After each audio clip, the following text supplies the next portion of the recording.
Bonsoir, c'est Jean Lotou, bonsoir à tous les nombreux téléspectateurs. Permettez-moi de saluer Monsieur Maswabo et Salomon Bias du MRC.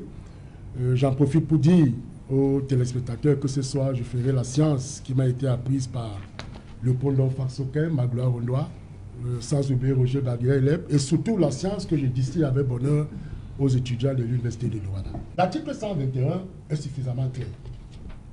Si vous voulez être candidat à l'élection présidentielle, il faut être investi par un parti politique. C'est une sanction. Maintenant, si vous n'avez donc pas des élus, là... Où est-ce qu'on dit qu'il faut avoir des élus? Vous devez être le candidat... Non, j'ai l'article 121. C'est écrit où qu'il faut avoir des élus? Les alinéas, là, oui, c'est marqué. Est-ce que je lis? Oui, lisez. Okay. Tous y compris les alinéas. Article 121, chapitre 3, hein, la déclaration de candidature. Article 121. 1. Les candidats peuvent, petit 1, soit investis par un parti politique, point. 2. Soit indépendants, à condition d'être présentés comme candidat à l'élection du président de la République par au moins 300 personnalités originaires de toutes les régions, à raison de 30 par région et possédant la qualité soit de membre du Parlement ou d'une chambre consulaire, soit de conseiller régional ou de conseiller municipal, soit de chef traditionnel de premier degré. 3. Il n'y a pas de 3. Non, il faut dire 3. Il y a 3. Il n'y a pas de 3. Il n'y a pas de 3. Jamais 203, mais là, il n'y a pas de 3. 2. Le candidat investi par un parti politique non représenté à l'Assemblée nationale. Ok, autant pour nous. Au Sénat, dans un conseil régional ou dans un conseil municipal, doit également remplir les conditions prévues à l'alinéa 1. Oui. Est-ce qu'on se comprend? Oui. 2. Ci-dessus, applicable aux candidats indépendants. Les dites personnalités doivent apposer leur signature légalisée sur les autorités administratives territorialement compétentes sur les lettres de présentation. Une même personnalité ne peut apposer qu'une seule signature et pour un seul candidat. Bien. Alors, c'est Le dernier développement, Lequel? celui que vous venez de lire. Non, ça c'est pour les candidatures indépendantes. Oui. À quel moment on dit qu'il faut être présenté par un parti politique? À moins que mon code électoral ne soit faux. Doit être représenté à l'Assemblée nationale. Non.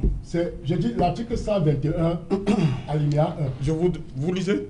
Je dis, lisez, M. Jalotou. On va reprendre.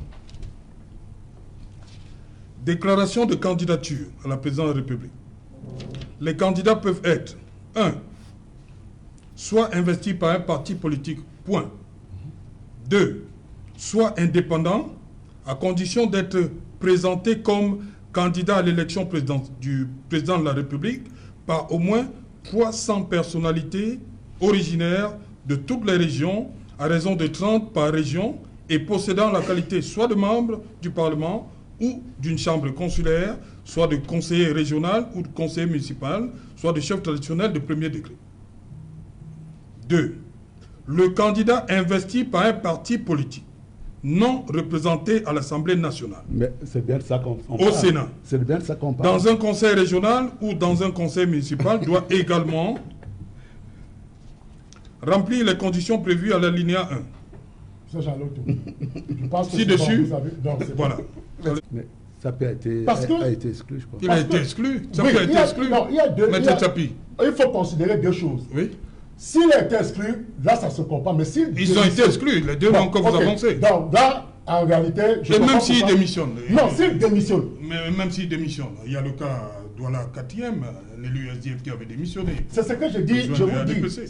Est-ce qu'on est enfermé dans un parti? S'il est exclu, non, s'il est exclu, il n'y a pas de problème. Même si on démissionne, est-ce qu'on est obligé? Oui. C'est une probabilité. Bonjour les enfants. C'est papa. Mon mur est un asile psychiatrique à ciel ouvert et ma salle d'attente est toujours bondée. Les enfants, bienvenue à la clinique. Je vous ai toujours présenté ce RDPC qui est plus qu'une nébuleuse de personnes encartées. Là, par exemple, vous avez la section intellectuelle du RDPC.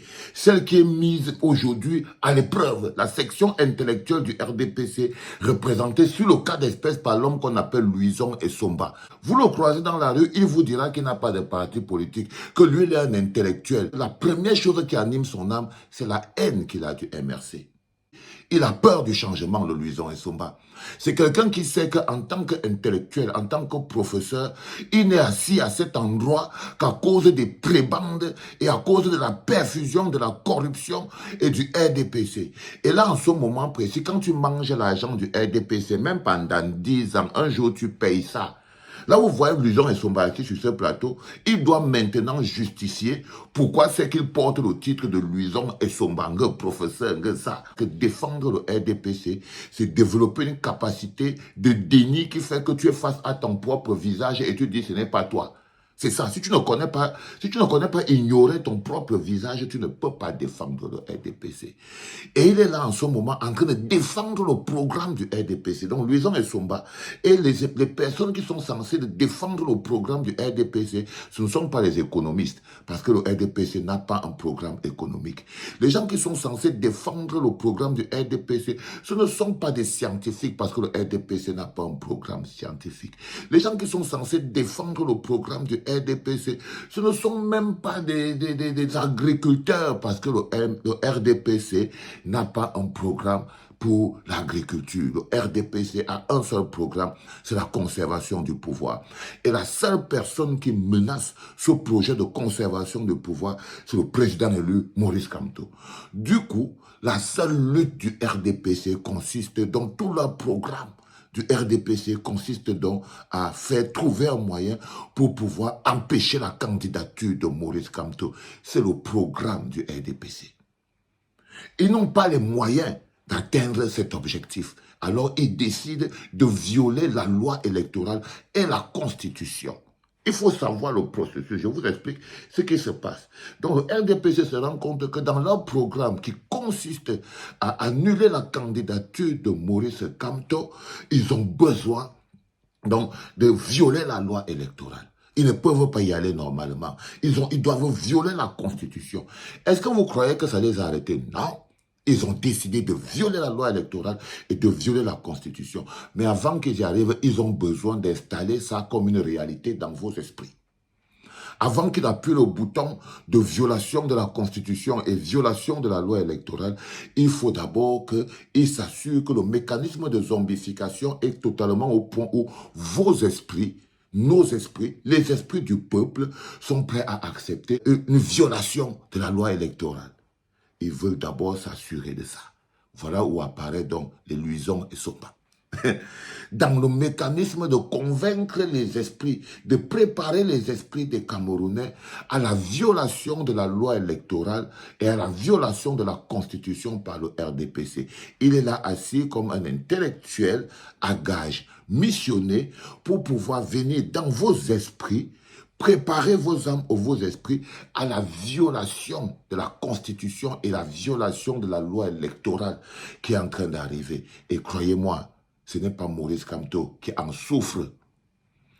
Tout ce que vous voyez là, ce n'est pas Maurice Kamto qui en souffre. Il fait tout ça pour son intérêt personnel.